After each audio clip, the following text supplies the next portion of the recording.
బాగుంది, ఇద్దరిది వెరైటీగా ఉన్నది. ఆయన వేరే హిందీ వేరే అలా చెప్పలేం కదా. బాగున్నారండి. ఆయన ఎప్పుడు ఎంతగానే కనిపిస్తారు. ఎంత ఇంకో 10 ఏళ్ళైనా అలాగే ఉంటారు ఆయన.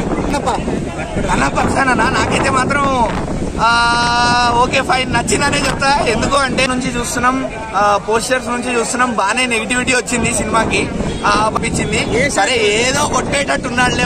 ప్రభాస్ అన్న రుద్ర అనగానే ప్రభాస్ ఒక షార్ట్ ఫుల్ ఫేస్ తో వస్తుంది కదా, అక్కడ మాత్రం అమ్మయ్య ప్రభాస్ కి ఈసారి పండేలా ఉందిరా అనిపించింది. ప్రభాస్ ని ఈసారి ఎవరు మోసం చేయట్లేదు అనిపించింది.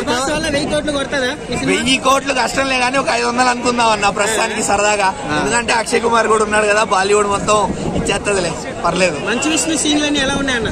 స్నో అన్న సీన్లు అయితే మాత్రం నాకైతే బాగానే నచ్చాయి. స్నో అన్ననే కొంచెం యాక్టింగ్ చేసింటే బాగుండేది అనిపించింది. అవునా? బాగా అనిపించిందా? 3 hours నాకైతే ఏమో అన్న లాగ్ అనిపించలేదు. ఒక ఫ్లో లో వెళ్ళిపోతుంది సినిమా, స్మూత్ గా వెళ్ళిపోయింది.